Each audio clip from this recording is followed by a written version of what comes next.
Yeah, it was on one of the tables to stream the game, and it fell onto the concrete. And the only thing, I mean, the touch bar's fucked up now. All right, we are live. Cool. Well, welcome in. We're doing week 6 reaction here on the Fantasy Whispers. Going to go through all the games on the slate and talk about all the fantasy implications for those games right here on the Fantasy Whispers. Right here.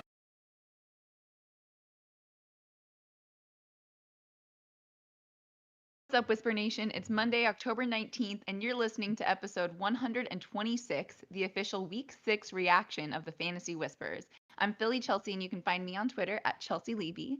And as always, I'm joined by Johnny Gametime Hicks. You can find him on Twitter at Johnny_Gametime. What's up, Johnny? How was your Week 6?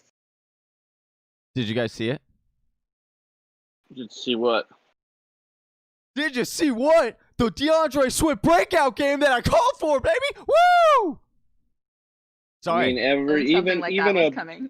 even a broken clock is right twice a day. Unreal. You know what I mean? Unreal. Just say, dude, he balled out. And if it weren't for the Detroit Lions being just we'll give AP a touchdown just to make him feel good. It could have been 3, and it should have been 3 touchdowns for your boy Deandre Swift. Man, the guy's the real deal. I'm so excited. That's just a little bit of the energy I'm bringing for the show because I'm just jacked right now.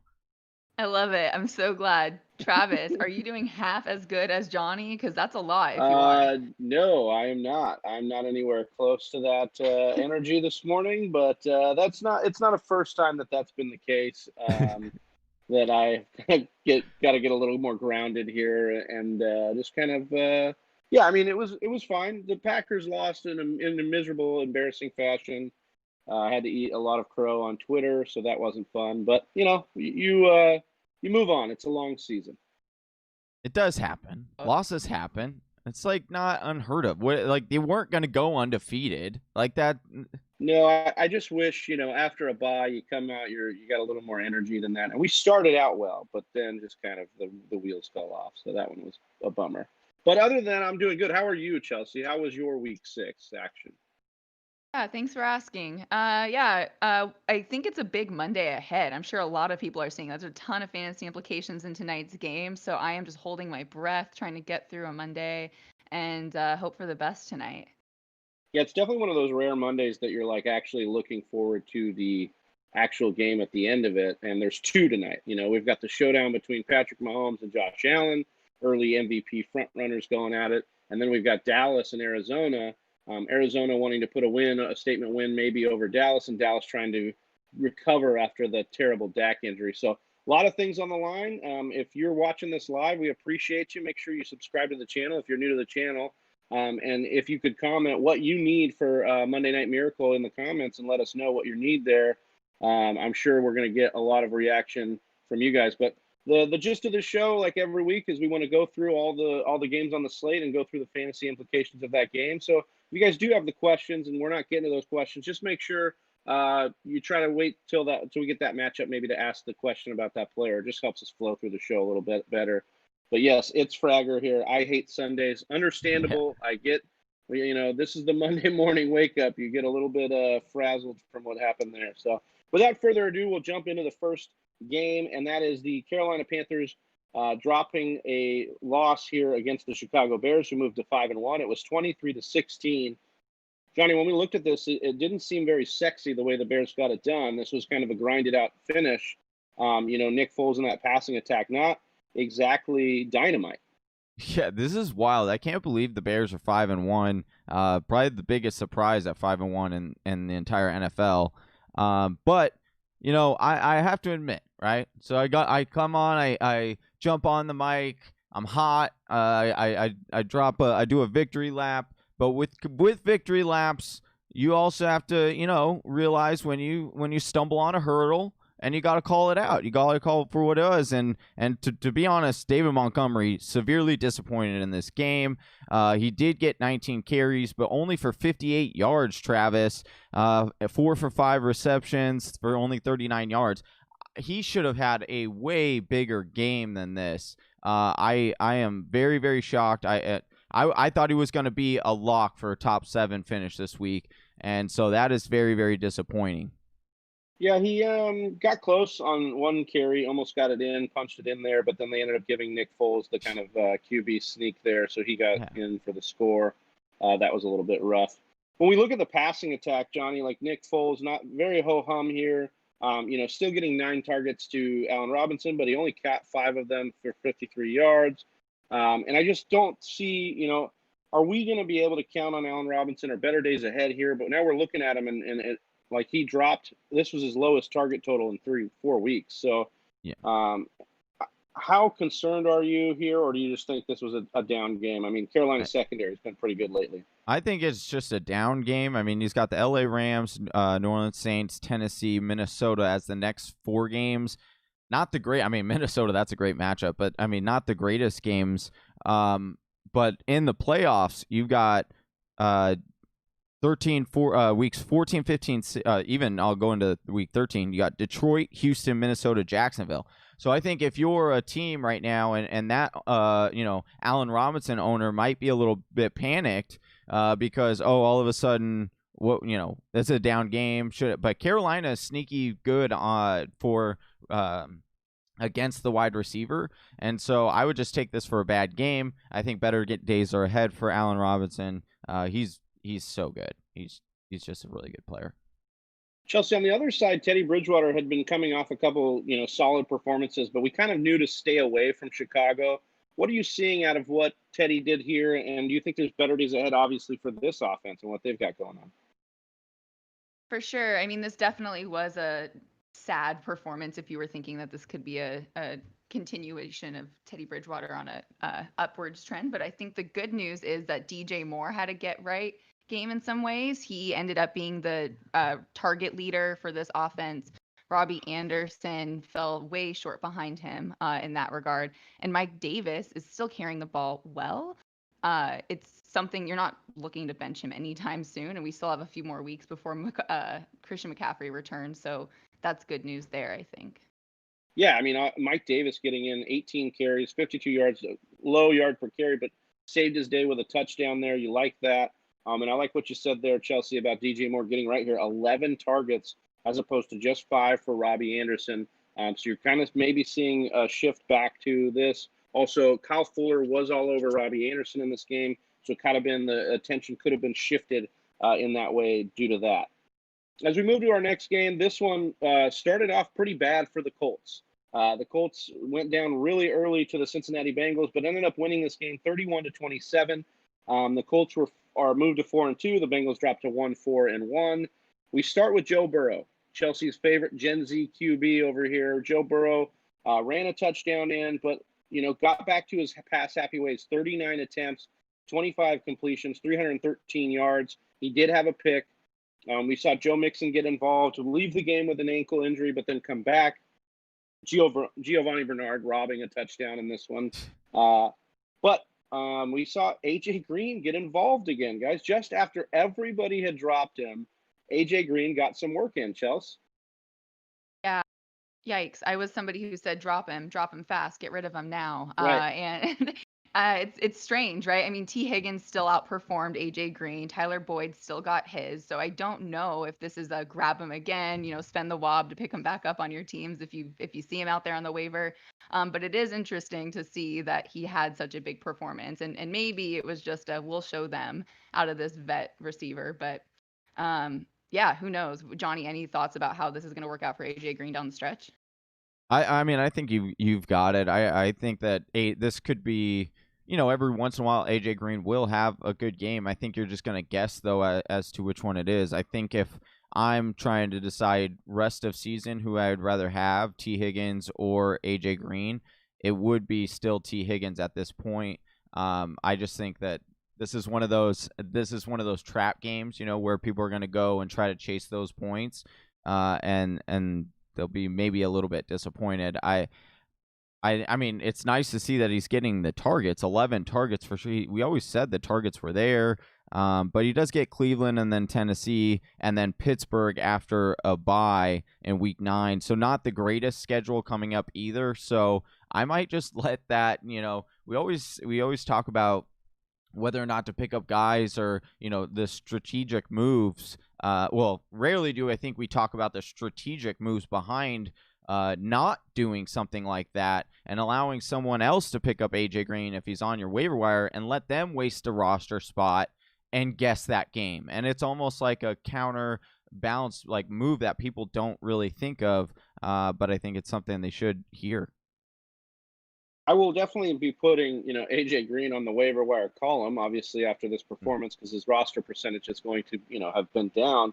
But it's just something that I really like what you said there, Johnny, because it's like, hey, can we really count on this? But at the same time, wide receiver, the position itself can be very volatile across the board.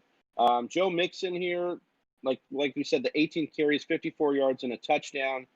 Didn't see the usage in the passing game we'd like, 2 for 3 for 15 yards. Look, I think Joe Mixon is just going to be kind of a volatile play for you going forward. But I think just based on usage alone, his floor is going to be relatively high, even in games where he's got a bad matchup. Well, Joe Mixon did get hurt in this game, so it is something to monitor. Giovanni He came back and tried to play on the foot, but then he went out for the final time with 8 minutes left to go in the game and never returned. So it is something to monitor. Giovanni would be a must pick up at that point if Joe Mixon is, if it's severe. He's supposed to have an MRI today. On the other side of the ball, Phillip Rivers had his best game of the year. He had 371 yards and 3 touchdowns.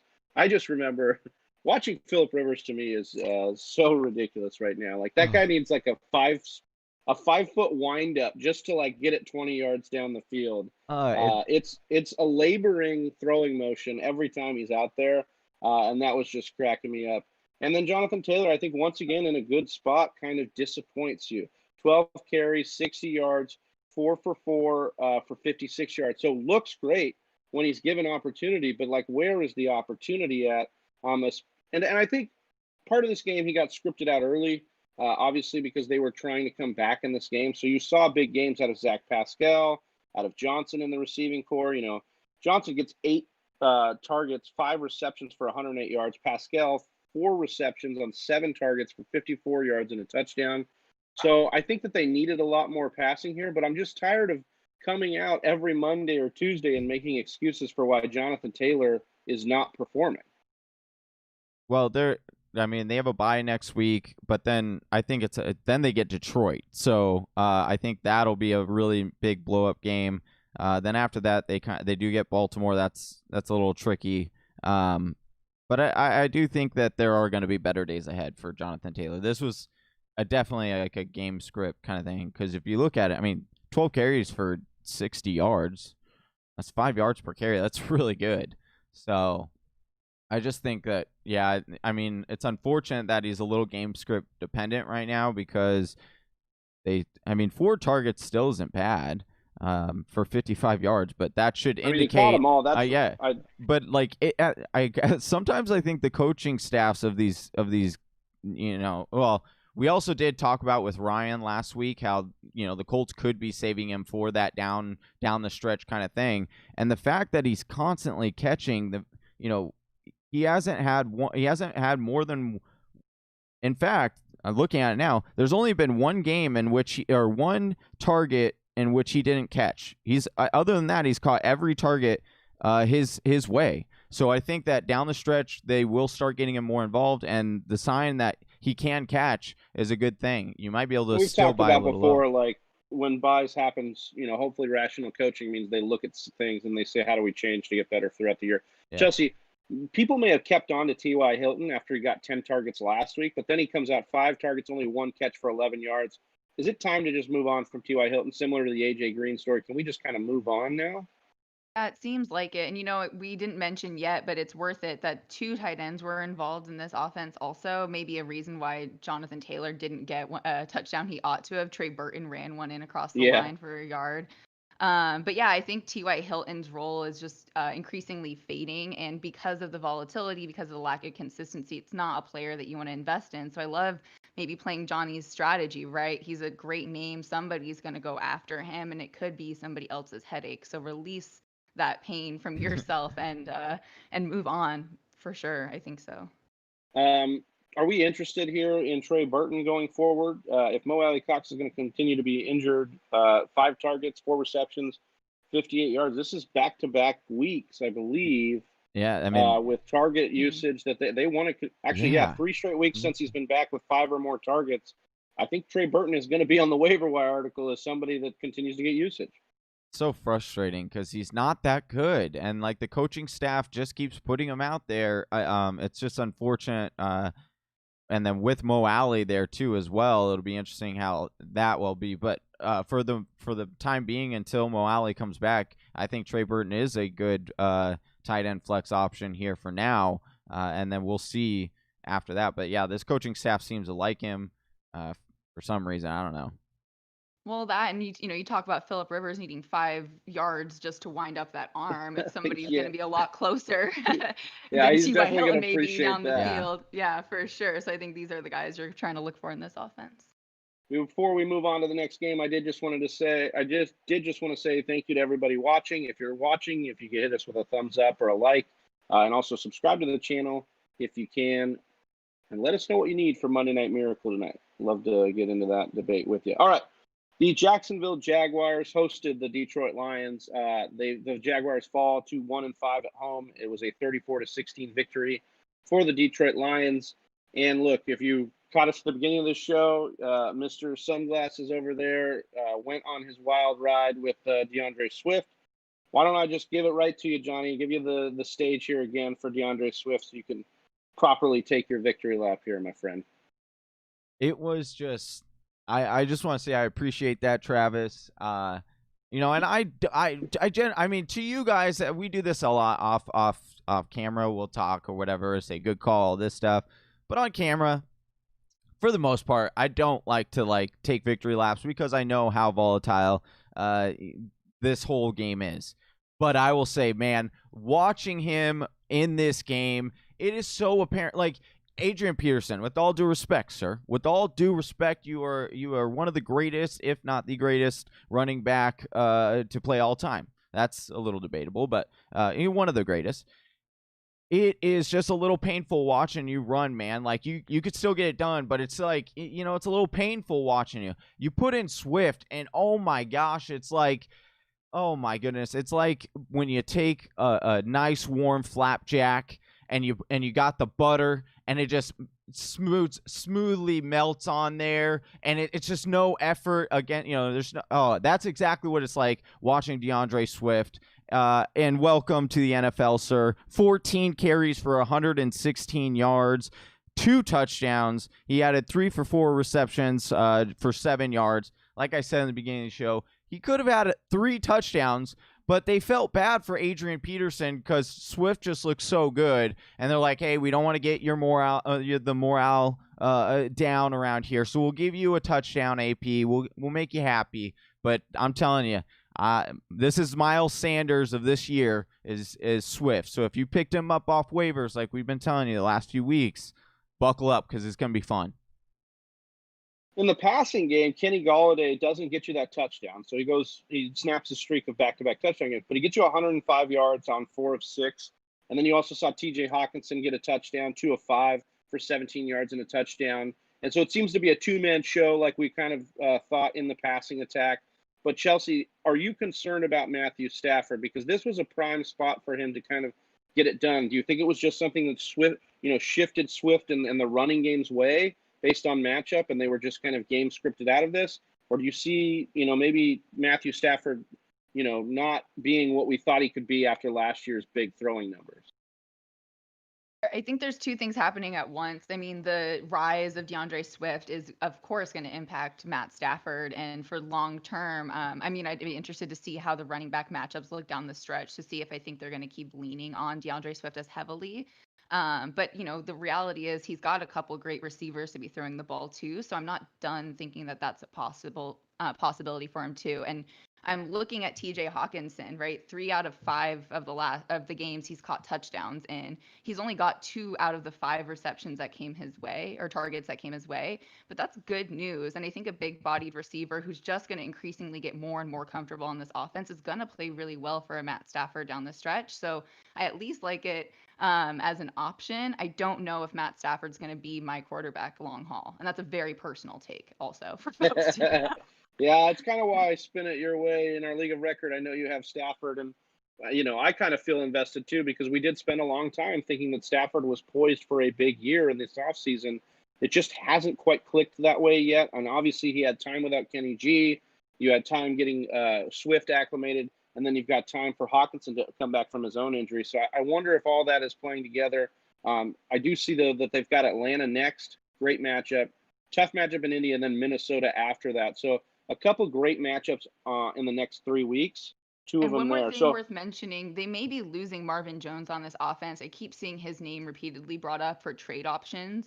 And who knows if that's likely or not, but he hasn't been super involved. But I just think it's something worth noting as the offense continues to figure itself out. I do think that if Swift gets more involved and is more of a bell cow back for them, it will make them more dangerous because you'll see more, ability to kind of fool defenses. So we'll just see how that happens.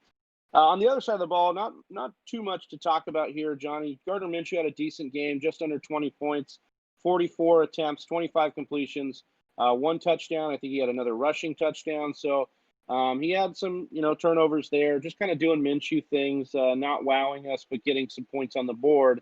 James Robinson continuing to be the bell cow for this offense, but not really cashing in other than the touchdown that saved his day on a really pristine matchup, Johnny.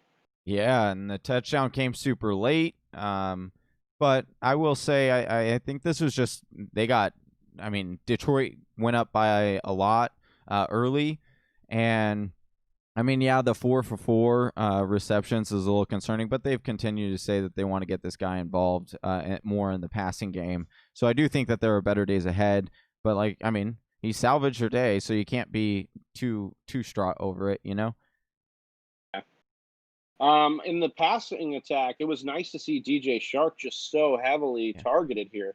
14 targets, only 7 receptions for 45 yards. So not a huge day, but it looks like he didn't aggravate anything with the ankle. He's going to continue to be the target getter in this offense. You look at the schedule coming down the stretch. You've got the Chargers, who have a banged-up secondary, then a bye, then Houston and Green Bay. So a couple winnable matchups down the stretch here. You got to like what you saw there. Keelan Cole also getting involved, leading the team in receiving yards, 143 on 6 of 9. So I think we're starting to see that it's Keelan Cole and DJ Shark in the passing attack for them. You're going to have games where Laviska Shenault gets used as a player in this offense. But I think at the end of the day, if you're relying on 2 weapons in the passing attack, it's probably Cole and it's probably Shark. All right, speaking of a pass-heavy game, we're moving on to the Vikings losing to the Atlanta Falcons, who came out heated and ready to play for their new coach, and they looked focused, and they weren't giving up a lead this time. And they beat the Vikings 40-23. Johnny, you owe me a lanyard, my friend. We made a bet on the matchup show, Kirk Cousins versus Matt Ryan. And Matt Ryan, if you had the guts to trust Matt Ryan after 3 straight bad games, he paid off in a big way. 40 attempts, 30 completions, 371 yards for 4 touchdowns. Johnny, he was just dealing. And how about this? Julio Jones, welcome back, sir. 8 catches on 10 targets, 137 yards. And get this, not just 1 touchdown, Johnny, 2 touchdowns. 2 touchdowns for our guy, Julio Jones. Calvin Ridley, I am not sure, but I thought he left this game, did come back, though, and then scored a touchdown as well. So how are you looking at this passing attack? Do you think we can be kind of satisfied with what we saw here to trust them again like we wanted to coming into the year? They played a lot more motivated in this game. I want to see if that stays that way. But it looked, the defense actually stepped up and looked pretty good.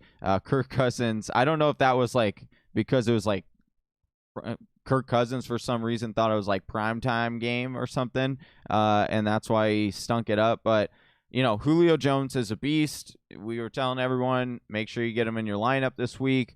And I think that this is Calvin Ridley ended up still having a nice game, 6 for 7 receptions, 61 yards and a touchdown. But this was what we were talking about on our matchup show about Julio Jones coming back and the fact that, Calvin Ridley had only, before this game, had only seen one other game where he had less than 10 targets, and he was injured in that game as well, and that's why he didn't get to 10. And so we could see the effect that Julio Jones has on Calvin Ridley, and Julio was like, hey, I'm still the alpha here. I understand you're good, Ridley, but I'm still the man until I'm out of here. And, so Julio Jones, wide receiver, a wide receiver 1 rest of the season, you're getting him in your lineup.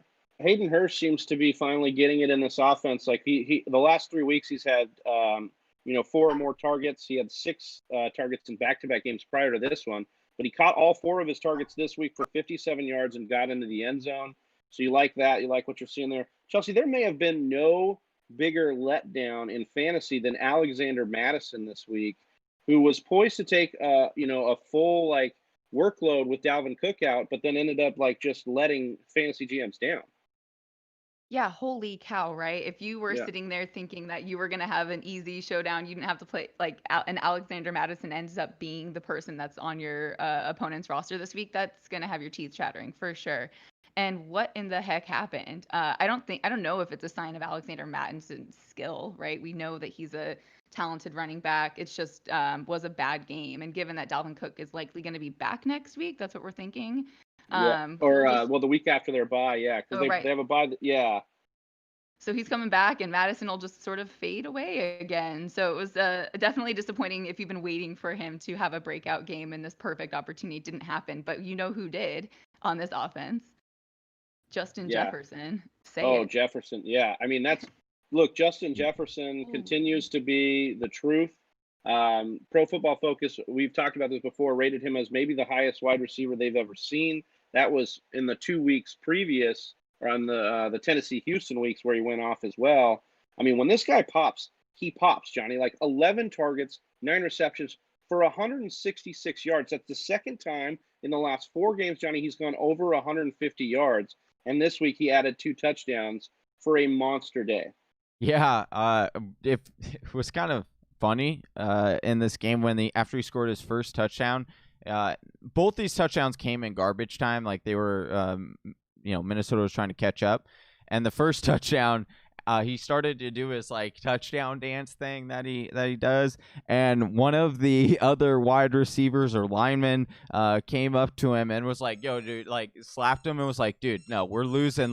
This is our first touchdown. You don't do that here." And so it was just that was kind of funny seeing that a coachable moment on the field because. Hey, we get it. Sometimes we get wrapped up in our emotions and things like that. But I do think moving forward that Justin Jefferson is a guy that you can trust in your lineup. We were talking last week to go in and try to trade for Justin Jefferson because he had a down week last week. But I think he's here to stay. He's got that Stephon Diggs role, and we've seen what that can do. It just will be up and down. Yeah, and Adam Thielen's still doing Adam Thielen things. He's definitely a red zone target. Continues to be a red zone target for Kirk Cousins. Got a score here, 51 yards and a touchdown. And then Kirk Cousins really cashed in. It's not like he let you down. I know I beat you in the bet, Johnny, but he only had 10 points less in most scoring than Matt Ryan, and he went 24 of 36 for 343 yards and 3 touchdowns. So we're starting to see Minnesota actually open up the passing offense. We've seen it 3 out of the 4 of their 4 last weeks. I think that they're going to need to do that based on the way their defense is just hemorrhaging points at this point. Mm-hmm. All right, moving on to the Patriots, who hosted the Denver Broncos and fell to the Broncos 18-12 in kind of an ugly back-and-forth, grinded-out game here. Johnny, I'm going to start with this Denver offense because it just didn't seem like they had timely plays, and you saw Tim Patrick get going, a little bit of Phillip Lindsay. How did you see what was going on here, and what are you seeing going forward? Because the Broncos are going to start to get some more pieces back in this offense too. Yeah, I mean, the New England Patriots defense, they were really good defense, and so I wouldn't take much from. I mean, Drew Lock first game back, he was rusty. Obviously, Bill Belichick knows how to prepare for rookies. So I do think that there are better days ahead. I do like the fact though, like Tim Patrick, this guy is just keeps producing. Now he did get a little bit dinged up in this game, but he gets Kansas City next week, and then the LA Chargers, and then the Atlanta Falcons. So he's got some really good matchups coming up. So if there are buys, a lot of buys coming up in the next few weeks. So if you need a bye week fill-in, this guy is looking to be taken over for Cortland Sutton in some fashion. And so you definitely want to get a piece of that. A little bit concerning with the Jerry Jeudy. I want to ask you guys, like, Jerry Jeudy hasn't really severely flashed this year. What are you guys thinking of Jerry Jeudy rest of the season? I mean, I think he's probably going to be one of the more inconsistent rookie wide receivers we have, just based on quarterback play, offensive line play, a lot of those things that are going on in Denver that you just don't know you can tie him to. Unlike Justin Jefferson, who I know that like I know the Minnesota Vikings are going to have to throw, and I know that Jefferson is going to get just locked in, grandfathered into so much work when they do have to throw. So that's why I think he becomes more of a play than a Jerry Jeudy, who like will need the things to break right for him. And then you're going to get Noah Fant back. You're going to get Melvin Gordon back in this offense. So that's going to take away some looks too. I don't know if you're going to get Melvin Gordon back or not. He's going to be facing a 3-game suspension. So do note that it is not NFL is still doing their investigation. Well, I should say we don't know if they're going to suspend him or not. So they were saying in the new collective bargaining agreement, it's a minimum of 3-game suspension for a DUI. So there will be a suspension coming for Melvin Gordon, according to Adam Schefter yesterday. This is what he was saying yesterday morning on ESPN. So do note that. Sounds good. On the other side, Chelsea, even in a down game for Cam Newton, that rushing floor helped you out here. Like, he still only got 17 points in most scoring, but like that's a lot better than Drew Lock, who had a down game and gave you 3 points. Yeah, thankfully you could always count on Cam to find a way to run one in, and he did again. So there you go. Not so great for the receiving core. Still waiting on N'Keal Harry to do anything. Julian Edelman didn't get the game going. And it's not like any of the running backs were involved much in the pass catching game either. So Cam really, put up those points all on his own, you could say. Damian Harris, Johnny, kind of teased us here. 6 carries, 19 yards, not very great, but then got a reception on a 14-yard pass. You're like, oh my God, they're getting him in the passing game. Never do it again the rest of the game. And James White literally had the best game here. That's because he had, especially in PPR formats, he had 8 receptions on 9 targets for 65 yards. So I just think, once again, we think we go week to week and we think we know what we're going to get out of Belichick and the running backs. And you never know. It can change from week to week. So because you never know. You never know. You could put the hat on backwards, and now you're Fred Durst. Yeah, I did. Or Carson, whatever his name is. Fred Durst. Is that his name? Limp Biscuit. All right. Moving on. The Giants host the Washington football team, and they get their first win of the year. They win a real barn burner, 20-19. They moved to 1-5, and they dropped the Washington football team to 1-5. Kyle Allen had a decent game here, 31 of 42 for 280 yards, 2 touchdowns. He also had a couple carries and lost a fumble here. Look, I think it just continues to be the case that this offense is just very uninspiring, Chelsea. Like, we know Terry McLaurin's the guy, 12 targets, 7 receptions. He had 74 yards, but other than that, it's hard to get excited about a lot on this offense. Although Logan Thomas flashed a little.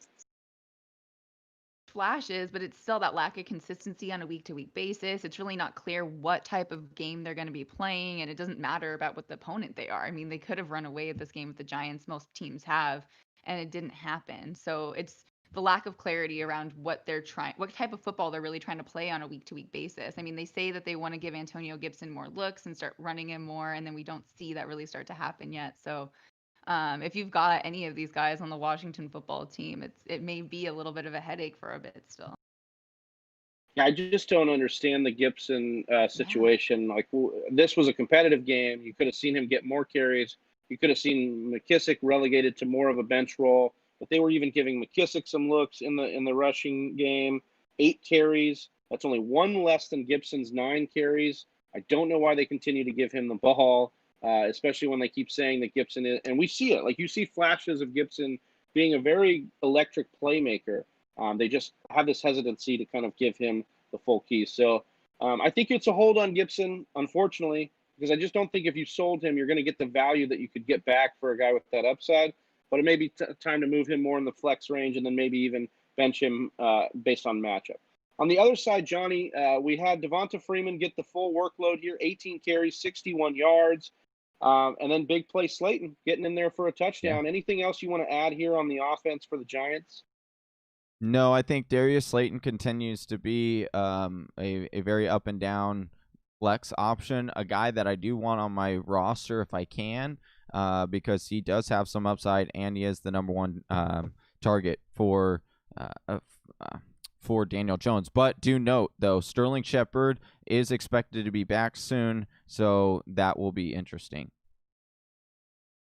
All right, the next game on the slate was the Philadelphia Eagles hosting the Baltimore Ravens and actually making this game a lot more competitive than we thought. And so without further ado, it's time to give Chelsea the mic in our weekly segment to give us a little breakdown of her trash Philadelphia Eagles.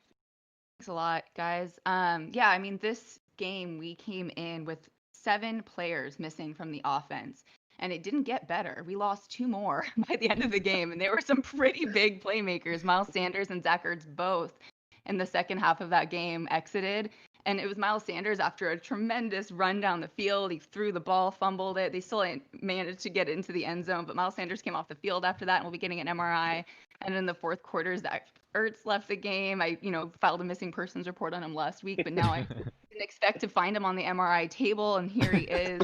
It's getting increasingly concerning about what our options look like. And yeah, sure, we keep finding wide receivers somewhere.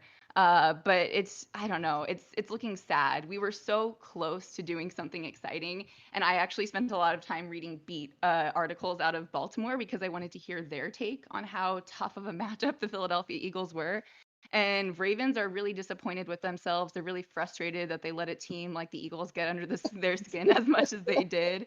So I'm trying to take that sense of victory. The Ravens are like, it shouldn't be that we're in a 5-1 position at this point. We're really disappointed at how not great we've been playing, and I'm just glad to have one win on the Eagles team. So I don't know. I'm feeling all sorts of ways this morning as an Eagles fan, and hopeful isn't exactly one of them. You know what, Johnny. Well, I just want to mention something real quick. It's a little wild, and I'll throw it back to Chelsea. There have been, and we've talked about it on the show, how bad Carson Wentz has looked this season. But is he really that bad, or is it just these wide receivers? Look at what he did in this game. Hold on a second. That's what I just wanted to – I wanted to just say that because let's just strictly talk fantasy here. Over the last 4 weeks, he hasn't had a game below 20 points.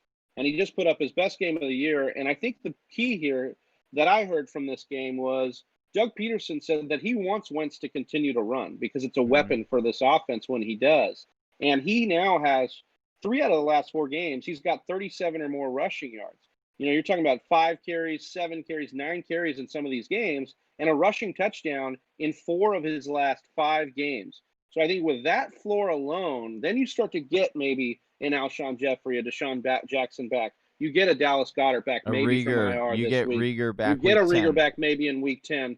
So you're looking at all these things that can happen. And yeah, I think Carson Wentz is making a case to be a good streamer now, and maybe a good season-long asset as they start to get the weapons back. So it's not all trash in Philadelphia, even though bad things do continue to happen in Philadelphia. On the other side of the ball, Johnny, Lamar Jackson kind of got right here, and he got right based on 108 rushing yards and a rushing touchdown. What did you see out of the Baltimore offense here? What's piquing your interest the most?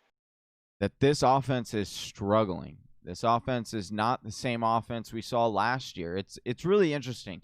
I was thinking about this yesterday watching this game. I was like, the progression that we saw from year this is his third year. So, we saw him year one. What we're seeing this year, I almost thought would be what we would expect to see last year. And then I would have expected last year to be this year. It's so weird. He took a major step back. I think his accuracy is not even anywhere, and they don't seem to like trust him as much. I mean, he did have 27 attempts in this game, but it was, they got up early real quick, and then there was, Philly coming back. So, I don't like. I'm a little panicked and a little worried about Lamar Jackson, to be honest with you. At least for his pass catchers. Now I will say the big question to you guys: Mark Ingram went down in this game, injured his ankle. No one really knows the severity of it. Dobbins came in and he had 9 carries, but Gus Bus, had 14 carries. Only did have 26 yards. But for 1 touchdown. Philly's front is very good. We know that. So what do we think of moving forward here? I mean, if I would have told you guys that it would take 6 weeks for Baltimore to have a running back with over 11 carries, and then that running back would be not their first drafted running back in this draft and not Mark Ingram, who's their starter, but it would be Gus Edwards, I think we'd all be really surprised. And I think that's what they continue to do here is just move in the next guy forward. But I do think that if you're a J.K. Dobbins roster or a Gus Edwards roster, a GM that has either of those guys, you're intrigued if Mark Ingram has to miss time because you see the path just here of them at least getting to 10, 11, 12, 15 touches here if one of those 3 is out. And hey, this was Lamar Jackson's first game with over 100 rushing yards himself, though. So that scenario created this opening where Lamar Jackson for the first time all season is doing his big thing. Johnny, Mark Andrews continues to kind of be touchdown dependent. He's not going to be able to get you your game just with the passing attack struggles. Yeah. It seems like his floor is there seriously this year as a guy that can really bottom out on you if he doesn't get that touchdown. Yeah, it's wild. Coming into this game, he was the tight end 2 on the year, and I was like looking at the scoring, and he's literally had 2 or 3 games that have really inflated that. He's also had 3 games where he's gotten below 4 fantasy points for you if you're at a half-point PPR. He's the tight end 3 right now on the year. That's the other concern that I'm really concerned about with Lamar Jackson not passing as much or as accurately this year is really, really showing, Marquise was able to have a decent day. But it is scary. It is scary for Mark Andrews. But it is good news that he remains, one of the top options and the biggest opportunity share for that team. So if Lamar can start turning it around, you definitely like that. But, yeah, definitely a little panic for Mark Andrews. Yeah, a little scary over there. And speaking of scary, the Browns' offense, Chelsea, was incredibly scary when facing the Pittsburgh Steelers here. They got boat raced 38-7. The Steelers moved to 5-0. And Baker Mayfield and these Browns continue to be kind of inconsistent. When they're good a couple weeks, and then they're non-existent. Yeah, this week Baker was quoted saying, "Mama didn't raise no wuss" when asked about his rib injury. And I just kept thinking, but your mom's not a doctor and really not like the one signing your paycheck. So like, I appreciate that you're a tough guy, but like, I don't know, against the Steelers, I didn't have a good feeling. And then that morning I woke up and my beautiful little sleeper app was giving me that rainy cloud in Pittsburgh. And I was like, oh boy, this is just not going to go well.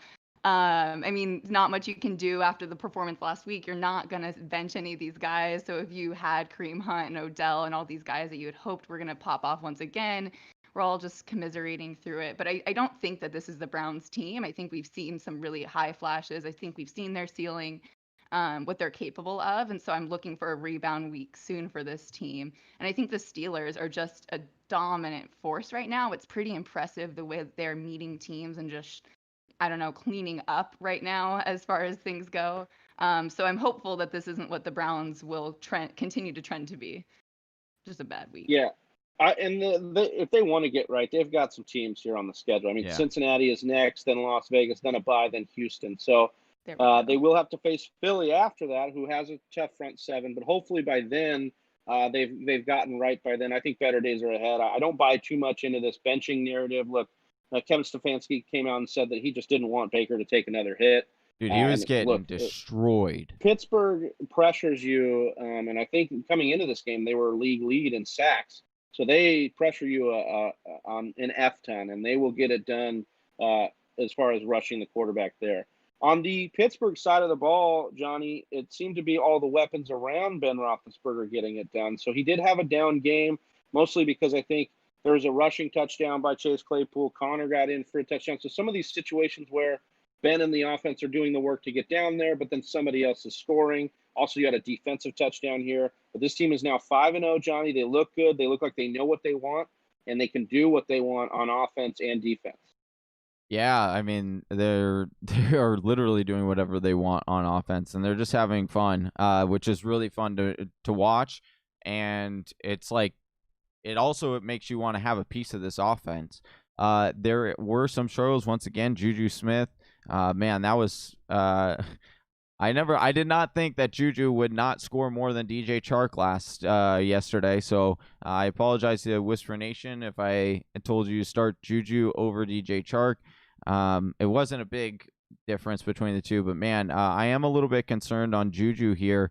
But I do think that it's just going to be like this. There are going to be two wide receivers each week that could potentially go off for Pittsburgh.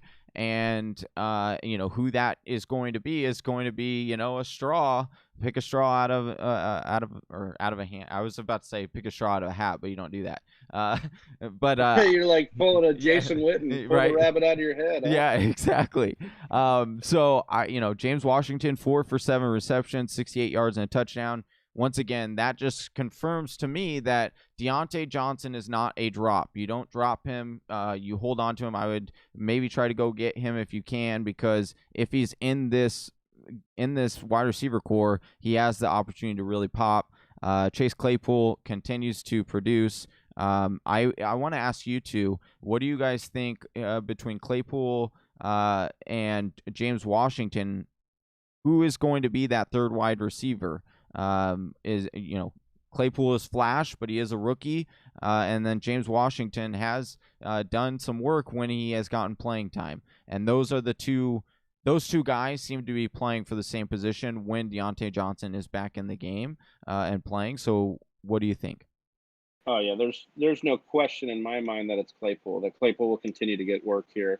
Washington, I think, is a really great depth piece for the Steelers to have. And in the instance that Deontay's out or Juju has to miss time or anything like that, they can slot a guy in who knows the offense, who's going to be that guy. But Claypool gives this offense a dynamic that they would not have without him. And so they're able to use him on rushes and use him down the field. He's a big body in the red zone. There's all these things they can do, and I don't think you can put that back in the box once you do it. And I think Deontay Johnson would pretty much relegate Washington back towards the bench and less playing time. The real question here is like what to do with Juju Smith-Schuster. We have now 4 games in a row, Johnny, with 50 or less yards essentially, and now he's like his yardage just keeps going down. He had 48 in week 2, 43 in week 3, 4 yards in week 5, and then 2 yards yesterday. I just don't know what you can do with him. You've got to bench him. So what you're telling me is this is like the Titanic. And it's just slowly sinking. And you're asking me what we're gonna do. Are we gonna be the band that play? Are we gonna be the band that plays the last ending music, or are we gonna get on the boat and try to get off? What are we doing here? I think that you just said it. I think that you are gonna have to just put him on your bench for now until you see something consistent out of him. Unfortunately. Because I don't think you can trade him right now. His value is just too low. You might be able to get something on name value, maybe. But I just think that if you trade him now, you're selling him low or trading him for low, and so I would just stick him on your bench for now. Maybe the game of the day yesterday was the Tennessee Titans winning in overtime, improving to 5-0 over the Houston Texans, who fall to 1-5, 42-36. The Titans win here. And Deshaun Watson has his best game of the year. I mean, he put up a 40 burger in most scoring formats. 37 attempts, 28 completions, over 300 yards, 4 touchdowns. Looked good, got some guys involved. We said David Johnson would be a decent play based on volume alone. He was a good play, 19 carries, only 57 yards, but got in for a touchdown. They did get Duke Johnson a little involved, but not anything to be worried about. They were talking about it all week, and then he only equates to 5 touches, so nothing you're scared of. Brandon Cooks, though, Chelsea and Will Fuller continue to be the main parts of this passing attack. Cobb and Darren Fells caught touchdowns this game. So I hear you. Will Fuller and Brandon Cooks are the guys to continue to look for. I was really impressed with the way Deshaun Watson was spreading the ball around, though, and keeping this a really dynamic, moving game. But Will Fuller, my God, 11 receptions or 11 targets. Brandon Cooks, 9 targets. That ball was getting slung across the field, and those are some really big, exciting plays that were happening. Feeling way better about Will Fuller after seeing this performance. And while they lost, I think it's singing a new tune for the Houston Texans, I think. I was against Deshaun Watson in a few leagues this weekend, and it was so frustrating because it was like, he started off real slow, and I was like, oh, maybe I'll get one of those, Deshaun Watson, like, stinker games. Just, he just 8 fantasy points. And then it was just like the second half took off, and he was like, all right, I'm going to start playing now. And then it was just like he scored all the fantasy points in the second. Oh, man, brutal. But if you have him, it was fun to watch for you. On the other side of the ball, Ryan Tannehill continues to be an elite option at the quarterback position for fantasy football. 41 attempts, 30 completions, over 306 yards, over 4 touchdowns. He did have a fumble, but he had a 2-point conversion to kind of counteract that. And Chelsea, I'm just going to give you the mic here because Derrick Henry is a man amongst boys, and you're invested in him in our League of Records. So I got to give you this spotlight here. Yeah, I mean, 2 back-to-back weeks from Derrick Henry that you're just like, who is this guy? It's really incredible. I mean, watching him push Josh Norman parallel last week to the field with that stiff arm, and then now just putting up an insane 264 yards on scrimmage, 212 on the ground, and another 52 from receiving. 2 touchdowns on top of that. I mean, one of those touchdowns was 94 yards. He just kept running. You couldn't stop him. He was just patting defenders down on the head and pushing them on the ground. Like, thanks, nice for trying. It was the coolest thing to watch this running back. They had Ryan Tannehill mic'd up, and they had showed it, and you know what he was doing? What happened was when he would hand off the ball, he'd turn around and he'd say, "Run, Forrest, run!" And he just started to take off, dude, every time. That was really fun to watch. He is so talented, and he's a beast. So let me ask you. This brings up the question on it real quick. I know we're trying to get through all these games, but rest of the season, Derrick Henry or Alvin Kamara? I'm going to take Alvin Kamara just because of the passing game usage. I think Derrick Henry's going to have games like this, but there's going to be other games where if he doesn't score, it can show you a bit of a floor with Derrick Henry without the passing game usage that we're used to seeing. But you did like to see what he got in this game in particular. 2 catches, 52 yards, 5 targets. That's a season high in targets. So I would take Derrick Henry if I knew that I was going to get more targets in the passing game like I saw in this game. We'll just see. This was a bit of a shootout game. But A.J. Brown is really what I wanted to focus on here because A.J. Brown has come back and continued to give this offense life. When he is on the field, this offense becomes way more dynamic. 5 catches on 7 targets, 56 yards, and 2 touchdowns, Johnny. It's like he never even had an injury. He's just out there balling. Yeah, he is so good, and just he's so much bigger than anybody else on the field. It's quite obvious why Ryan Tannehill likes to get him the ball and get him in space. But once again, 84% snap share. So 7 targets. I should have expected this because I was playing against AJ Brown. But listen, we hope that you were able to go and acquire AJ Brown a couple weeks ago. When those people who had drafted him were kind of panicking. I expect him to continue this trend. You might be able to go and I know like it sounds a little crazy, but you might be able to go buy him a little bit low with the fact that they've got Pittsburgh next on the schedule, or maybe I would wait after that game. And then with Corey Davis coming back, you could make the argument that, hey, and Juju Smith went out of this game with an injury as well. So you could make the argument, hey, like all these weapons weren't there. A.J. Brown could, take less targets once those pieces come back. And then it might be a good buy low opportunity for you. But A.J. Brown is a beast. He's going to be fun to watch for many, many years to come.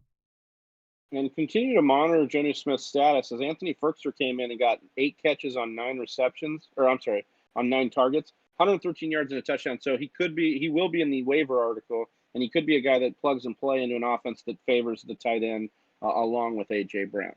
All right, the next game we're going to talk about here, the Dolphins just doing what they're supposed to do against the Jets here, who, I mean, as of right now, Adam Gase is still employed. I still do not understand why. They didn't score a single point.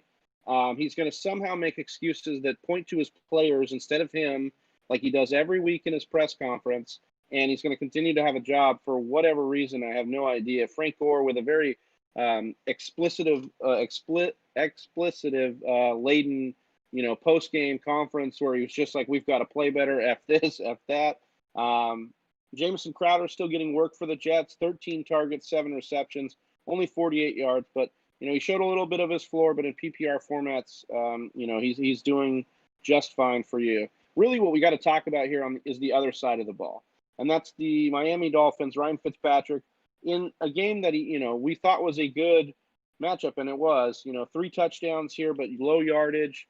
We even got to see Tua. Tua came in and threw a couple balls here, so that was nice to see. A guy getting bounced back from a nasty injury in college, and that's their future, so it was good to see him get going. But Johnny, Myles Gaskin continuing to get work as the bell cow here. Yeah, and he looked good. I think you can trust Myles Gaskins moving forward. He is the RB20 in standard, RB15 in PPR. And look, Myles Gaskin set a new season high for himself in rushing yards during the Week 6 victory, where he had 18 rushing attempts for 91 rushing yards. So, and then he also added 4 targets for 35 yards. So, I think that Myles Gaskins is one of those guys that you can go out and acquire for cheap because people are, it's the Dolphins, and he's not a big name. He's not like super wowing anybody, he's not putting up these mega days. So you might be able to get him a little bit on the cheap. And then, you're looking at look at the schedule coming up. LA Rams, he has a bye. But then LA Rams, which is a difficult game, I'll give it. But Arizona, who can't stop a nosebleed if they're trying to save their life. LA Chargers, Denver, then the New York Jets, then Cincinnati, all leading up to the playoffs. So I think he's a guy that you can get and count on as an RB2, a low-end RB2, and could catapult you to that next step and getting you to the playoffs. Yeah, absolutely. I think he's an RB2 for the rest of the season, and I think that's just based on pure usage alone. If we start to see some flashes and he continues to get some goal line work, that will be, he has some upside week to week that's even higher than that. Preston Williams gets in for a touchdown, but low target, low volume here, so want to monitor that usage. But Devonte Parker, I know he had a bad game here, only 3 catches for 35 yards, still 8 targets. So you like to see that usage here. And Johnny, your boy Mike Gesicki did a disappearing act here for the other guy, Shaheen, who went into the This end was zone such a tease, dude. This was such a tease. It was like, oh, touchdown to a tight end. Oh, it's 80. Oh, Gesicki. Oh no, this is it's one of his only catches of the game that goes for a touchdown. Another touchdown. Oh, another 80 number wide receiver or tight end that scored. Oh, wait, that's Shaheen. Oh, not. What is going on? It was just wild. I really want to rewatch the tape here. I don't understand why Gesicki only got 2 targets. I do know that they went up early and big early in this game, so that could be a reason why they didn't really need Gesicki as much. But this is definitely concerning because he's had a couple of real disappearing acts. But I will say, what tight end hasn't really, unless your name is Travis Kelce? So, moving on to the next game, unfortunately, I don't want to, but we've got to talk about it. It's on the slate. The 38-10 victory for the Buccaneers over the Green Bay Packers. Packers suffer their first loss, and I just got to say, man, I couldn't be more frustrated in my team here. Packers really let me down. Like, we would come off of a bye. We're supposed to be one of the best teams in the league, if not the best, based on some of the talking. We go down the field. We get a rushing touchdown from Aaron Rodgers. He gets him with the McCringleberry dance celebration, and yet we just didn't do anything after that. I mean, multiple picks for Aaron Rodgers on back-to-back drives after that. One was a pick six. One set up Ronald Jones to score. I really think this is a throwaway game for the Packers in the offense. We did not come out sharp. I imagine we will be better than this. You did like to see Devonte Adams leading in targets, getting double-digit targets here, like we know he's capable of. 10 targets, 6 catches, 61 yards. Robert Tonyan did seem to bang up his ankle, so monitor that if you've got Tonyan shares. Other than that, I don't know that there's much to take away on the Green Bay side of the ball. Chelsea, when you look at the Buccaneers side of the ball, what was the biggest takeaways here for you on that side? I mean, Gronkowski, wow, my goodness, can we count on this guy? Just kidding, but it was really exciting to see.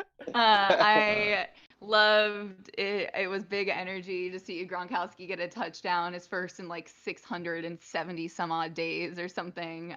Loved it. I don't think, and I don't want to think that we can keep banking on Gronkowski, although his usage and his output has continued to increase. But I mean, my goodness, it was just another really astounding performance across the whole offense. The running backs, maybe we should start there with Ronald Jones. Yeah, Ronald Jones continued to get in work here. I believe Leonard Fournette was made a late inactive, right? After they thought he would be active and would be limited, they made him an inactive here. And Ronald Jones, just another game with over 20 carries in this year, another game with 100 yards. That's 3 straight games over 100 yards. His yards per carry in these games, I mean, they're looking great, Johnny. He had 5.6 against the Chargers, 6.2 against Chicago, 4.9 here against the Packers. Ronald Jones is doing everything he can to say, look, when Fournette comes back, you guys still have to give me some usage here. yeah, he's definitely making the case. I mean, where he's not really making the case is the passing work. And so it will be interesting to see once Leonard Fournette does come back. It does make me think, because he was inactive for this game, that he did suffer a high ankle sprain in week 2. And we know how long that is, kept some we see CMC with a high ankle sprains, kept him out. What are we on, 4 weeks, 5 weeks now? So, yeah, I think that you're going to continue to trust Ronald Jones in your lineup until Leonard Fournette comes back. And then at that point, it's going to be a dice roll. I think, Ronald Jones is doing enough to keep up that rushing work. So we'll see what BA decides to do once he comes to that road. But, yeah, Ronald Jones until Leonard Fournette is giving a go is going to be in your lineup. If you listen to our buy low, sell high segment on the YouTube channel, which of course you guys would know, if you subscribe and click notifications, you can get notified on every time that we put out this content. But it's still there and it's evergreen content, so check that out. But we said to sell high on Mike Evans. And a lot of that is because with Chris Godwin back in the lineup, we weren't sure we could bank on Evans' usage. And without a touchdown, he was going to show you a floor, and he definitely did here. 1 reception on 2 targets, Johnny, 10 yards. While Godwin gets the target leads here with 7. I believe he led the team in targets. I'm sorry, no, behind Gronk by 1. 7 targets, 5 receptions for 48 yards.